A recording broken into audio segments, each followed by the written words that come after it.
Salam, salam outsider, le débrief commence maintenant. Le Real Madrid de Carlo Ancelotti l'emporte aujourd'hui 3-1 à l'extérieur sur le terrain des Blues de Chelsea. Top performance de la part des Madrilènes et c'est passé à travers un Karim Benzema, encore une fois de gala. On va être très sérieux depuis son retour, je dis bien, son retour de blessure, depuis, je dis bien, ce match raté là face au Paris Saint-Germain et je parle du match raté. Karim Benzema est intenable. À chaque fois qu'il est là, il marque, il est juste sensationnel. En ce moment, qu'on le veuille ou non, il est au top. Il est au top. Cette saison, il est meilleur buteur, je dis bien, du championnat, meilleur passeur du championnat, en Ligue des Champions. La dernière fois, il élimine le Paris Saint-Germain. Il arrive aujourd'hui face à Chelsea, il claque un triplé, 3 buts de la tête. Et si tu regardes le match de Karim Benzema et tu lis, je dis bien, je parle bien de lecture, et que tu lis l'entrevue de Karim Benzema cette semaine dans l'équipe, tu comprends réellement que tout ce qu'il a dit, c'est ce qu'il a fait. Dans l'équipe, on lui pose la question à savoir, vous marquez plus de buts de la tête, etc. Qu'est-ce qui se passe? Il dit quoi? Il en rigole en parlant, je dis bien, de gainage, d'abdos, en disant que maintenant il travaille. Il a travaillé les abdos, il a travaillé le gainage. Et c'est ce qui lui permet, je dis bien, de sauter beaucoup plus haut. Ça s'est vu aujourd'hui, ça s'est vu ces derniers temps. Doublé de la tête et le deuxième but de la tête, il fallait le mettre parce que ce ballon-là, il est placé. Karim Benzema.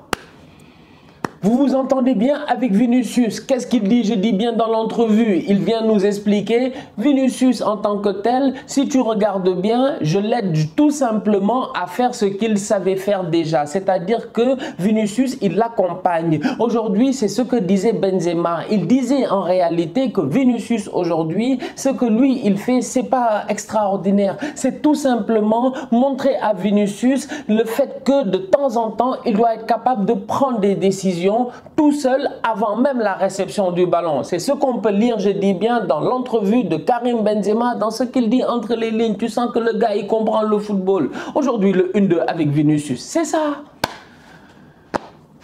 C'est un truc de jeu vidéo, franchement, c'est un truc de FIFA, c'est un truc de PES, c'est X, redonne-moi, je te redonne L1, j'ai fait un appel, je t'ai redonné, tu as fait le centre en retrait, j'ai claqué la tête, c'est ça qu'il a fait. Aujourd'hui, sincèrement, Karim Benzema a sorti une top performance, il a été excellent, au-delà même des buts, la talonnade qu'il fait à un moment donné pour lancer Valverde, si je ne me trompe pas et tout, c'est le football. Franchement, Benzema, on l'a dit ici plusieurs fois, c'est un numéro 9 avec une âme de numéro 10. Mais si tu essaies de montrer que tu es meilleur numéro 9 que lui, tu te trompes. Parce qu'aujourd'hui, franchement, qu'on le veuille ou non, le meilleur, c'est Benzema. Il est au top. Il met un doublé, il est partout sur le terrain offensivement, mais derrière quand même, collectivement parlant, le Real Madrid a pris l'ascendant sur Chelsea aujourd'hui. Et Chelsea, ces temps-ci, ça va pas très bien, ça va pas très bien, ils ont pas l'air sereins. Aujourd'hui, je suis désolé, mais Edouard Mendy dans les buts, Edouard Mendy, c'est mon compatriote, franchement, c'est le gardien de mon équipe nationale. Edouard Mendy, nous, on l'aime dans notre pays, on l'adore, je dis bien au Sénégal, mais force est de constater que de temps en temps, faut dire la vérité. Edouard Mendy, aujourd'hui, il sait pas gérer. Il ne sait pas gérer. La dernière fois en championnat, il a fait la même bêtise. Le boy Toné, ce week-end, il frappe le ballon va au-dessus. Il fait la même bêtise encore une fois aujourd'hui. Qui est là? C'est Karim Benzema et ça ne pardonne pas. Edouard Mendy est un excellent gardien de but, mais il doit travailler, je dis, son jeu au pied. Son jeu au pied n'est pas bon. Aujourd'hui, à chaque fois qu'il avait le ballon, je dis bien dans les pieds, tu stressais. Et ça date pas d'aujourd'hui. Ça date pas d'aujourd'hui. Moi, je me rappelle d'un match, je dis bien, de l'équipe nationale du Sénégal, il n'y a pas quelque temps, où il a fait une bêtise. C'était, je pense même, son seul match qu'il a raté peut-être avec le Sénégal où je pense en 15 buts on foire le match. Mais c'est pour dire à quel point Mendy c'est un top gardien. Mais aujourd'hui, défensivement parlant, tu sentais qu'au niveau de Chelsea, il n'y avait pas de sérénité. Edouard a raté son match. C'est des choses qui arrivent. On espère tous qu'il va s'en remettre le plus rapidement possible. Au milieu de terrain, les boys de Chelsea se sont fait bouffer à la minute où Kanté n'était pas dans son match. Je ne sais pas si c'est parce qu'il a jeûné ou s'il était blessé. En tout cas, il est sorti à la mi-temps, mais Kanté n'était pas dans son match. Et de l'autre côté, c'est ça qui m'énerve parce qu'on en parle constamment. On demande du changement, mais on ne peut pas avoir de changement tant que lors de grandes soirées comme cela, comme ce soir, ils nous feront des performances comme cela. Et là, je parle de Toni Kroos, de Casemiro. Modric même, il se gère, il n'y a pas de problème, il est constant dans son effort. Mais Toni Kroos et Casemiro, aujourd'hui, franchement, ils se sont gérés, ils ont été très bons. Casemiro, notamment, il a été excellent. Il a été sensationnel devant la défense. Statistiquement parlant, je ne sais pas combien de ballons il a récupéré, mais je suis convaincu qu'il y en a plus que 2 ou 3.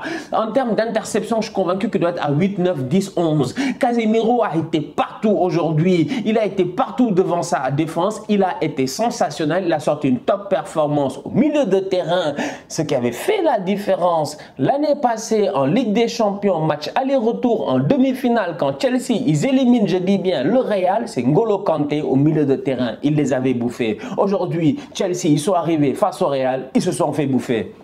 Casemiro, excellent. Toni Kroos, excellent. Modric, très très bon. Et il y en a un, franchement, il n'y a même pas besoin de parler parce que je pense que dans le dictionnaire français, il n'y a pas de mot pour qualifier sa performance. C'est Fede Valverde. Il a été stratosphérique.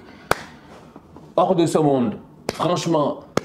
Mais bon, Fede Valverde, en fait, aujourd'hui, on se rend compte que Fede Valverde est meilleur que tous les ailiers du Real. Il est meilleur qu'Asensio, il est meilleur que Rodrigo, il est meilleur que Gareth Bale. Mais c'est pas possible. Mais c'est pas possible. Il est meilleur que Vasquez. C'est-à-dire que sur le banc du Real, aujourd'hui, il y a beaucoup de boys. Il y a des Asensio, il y a des Vasquez. C'est pas eux qu'on a fait jouer, je dis bien, dans cette position d'ailier. On avait besoin de quelqu'un qui a de l'intensité, qui offensivement pouvait être ailier, mais quand t'as pas le ballon, il serait le premier à défendre. Fede Valverde, top player. Franchement, pas. Là, franchement, tu te tais, tu regardes, tu admires, Fede Valverde. Pouah, mais gros match. Mais franchement, gros match. C'est-à-dire que le boy, il est partout. Lui, c'est même pas une question de talent, non, il est fort, ça on le sait déjà. On a eu l'occasion, en plus de le voir lors de la trêve internationale avec l'Uruguay, il a été décisif, il a été excellent. Mais c'est même pas une question forcément de talent, c'est une question d'intensité. C'est le volume de jeu du petit, il est juste extraordinaire. Il est partout. Jusqu'à la fin du match, quand il se blesse, il est partout. C'est-à-dire même quand il va, même sur l'action où il se blesse, comment il court là pour, comment il force pour aller chercher le ballon. Mais c'est-à-dire que cet enfant-là, il se donne à 2000%. Aujourd'hui, au milieu de terrain, au niveau du Real, offensivement, il a été une bouffée d'oxygène. Défensivement, il a été une bouée. Non, franchement, offensivement, il a été une bouffée d'oxygène parce que ces derniers temps, on voit le Real offensivement parlant, on sent que du côté droit, il y a un problème. On le sait tous, on sait tous qu'il y a un problème. Valverde a réglé le problème aujourd'hui. Mais au-delà de cela, défensivement parlant, il a aidé son latéral. Franchement, top player, top performance. Bravo à lui et bravo au Real. Normalement, la force du jeu de Chelsea, c'est d'avoir 3 joueurs. Un faux neuf, c'est-à-dire Kai Havertz qui est dangereux, qui aujourd'hui n'a pas été, voilà, il n'a pas été au top, mais il s'en est sorti. C'est lui qui s'est créé le plus d'occasions, quoi qu'il arrive devant. Mais Mason Mount et Pulisic sont censés jouer dans les interlignes. Ils sont censés être là dans les espaces. Ils sont censés te faire chier. Ils sont censés t'emmerder. Ils sont censés aussi combiner avec leurs latéraux. Normalement, c'est ça un peu la force de cette équipe de Chelsea là. Et aujourd'hui, je pense que Tourelle n'avait pas anticipé cela parce que je comprends pas. Azpilicueta, il est sur le côté gauche, ok? C'est pas son poste habituel, c'est un droitier. Rhys James est sur le côté droit, ça va, même si Christensen, il a failli mourir aujourd'hui et je trouve que Rhys James aurait pu plus le soutenir, mais il n'a pas réussi à tenir le boy Vini et tout.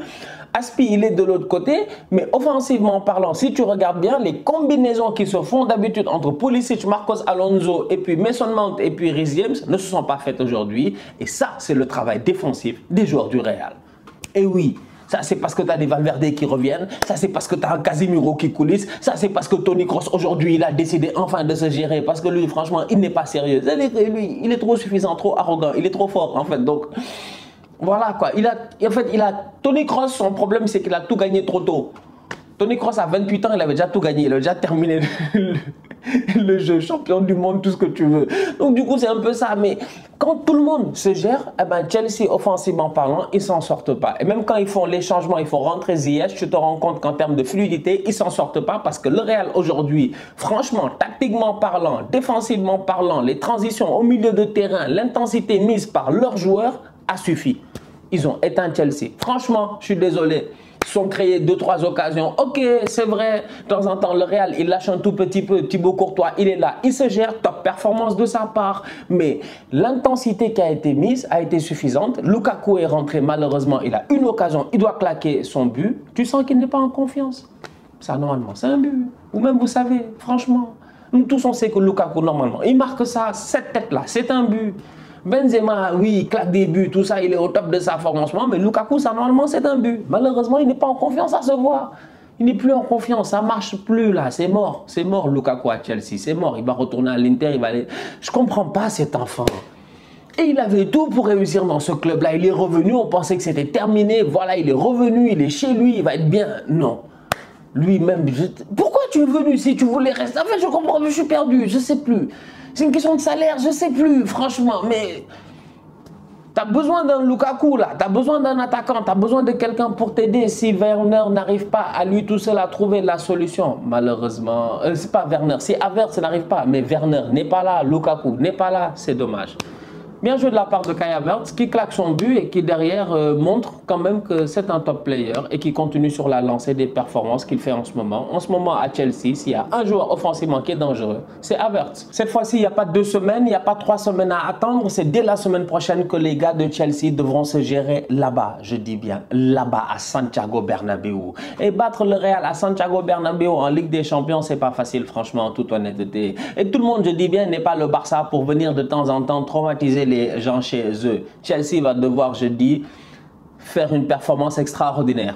Mais vraiment extraordinaire. Quand je vois l'état d'esprit de cette équipe-là qui a perdu face à Brentford, qui perd là encore une fois, je me pose des questions à savoir, que se passe-t-il avec Chelsea ces derniers temps? Est-ce que c'est ce qui se passe en dehors du terrain, le rachat du club, Abramovich, comment ça s'appelle, le conflit russe, tout ça, ukrainien, etc. Est-ce que c'est ça qui fait qu'au niveau de Chelsea, ces temps-ci, tu sens qu'il y a une ambiance qui plombe le club?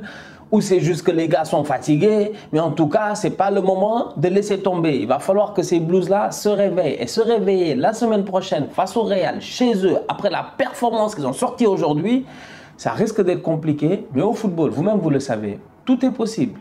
Rendez-vous la semaine prochaine. Villarreal de son côté l'emporte 1-0 face au Bayern Munich. C'est la vraie surprise de cette soirée-là. C'est même étonnant. On ne s'attendait pas à ce que les Bavarois y perdent ce match aller-là. Mais avec Unai Emery, tout est possible. Et Unai Emery, c'est un excellent coach. Il a eu l'occasion de nous le montrer. Même si son passage au Paris Saint-Germain était compliqué, depuis qu'il a quitté le PSG, franchement, il se gère à Arsenal, il s'est géré à Villarreal. Il a gagné l'Europa League. Et là, si tu le regardes bien, tu as l'impression qu'il cherche un doublé européen. Parce que Villarreal, pour les éliminer, il faudra, je dis bien, se lever tôt. Aujourd'hui, ils ont sorti une très belle performance face à cette équipe du Bayern. Sincèrement, sur toutes les lignes, je dis bien, à chaque poste, je dis bien, chaque joueur de Villarreal s'est transcendé et ça s'est vu sur le terrain. Ils auraient même pu gagner 2-0 si Coquelin n'était pas hors jeu. Malheureusement, il était hors jeu. Mais cette équipe du Bayern-là doit se remettre en question parce qu'offensivement parlant, aujourd'hui, Lewandowski, on ne l'a pas vu. Les ailiers, ils ont galéré. Au milieu de terrain, Moussiala, tout ça, ça a été compliqué. Défensivement, c'était difficile. Tu sens réellement que la transition n'a pas encore été totalement faite au niveau du Bayern. Un boy comme Upamecano, il devait s'imposer depuis très longtemps, mais bon, voilà, les blessures par-ci, par-là, etc. Tu sens qu'il y a quelque chose qui doit se faire, qui ne s'est pas encore fait. Aujourd'hui, Villarreal en a profité, ils ont gagné 1-0 et ils peuvent avoir des regrets. Parce qu'il n'y a même pas longtemps, le Maroc a joué face à la RDC dans les matchs de qualification barrage zone Afrique pour la Coupe du Monde. La RDC, le match aller, ça a fini 1-1. Si je ne me trompe pas, ils doivent gagner 3-1, 4-1. C'est la même chose aujourd'hui. Villarreal gagne 1-0. Mais on se rappellera au match retour que Villarreal aurait dû gagner ce match-là 3-0. Malheureusement, ils ne l'ont pas fait. Donc au match retour, il ne faudra pas déconner, il faudra être sérieux défensivement comme aujourd'hui et ça peut passer. En tout cas, Villarreal, Bayern, tout est encore possible des deux côtés. La famille, on se capte très bientôt pour un nouveau débrief. D'ici là, on continue à liker, on continue à partager, on s'abonne, on s'abonne, on s'abonne. On est ensemble, on reste en santé, c'est le plus important. Tous outsiders.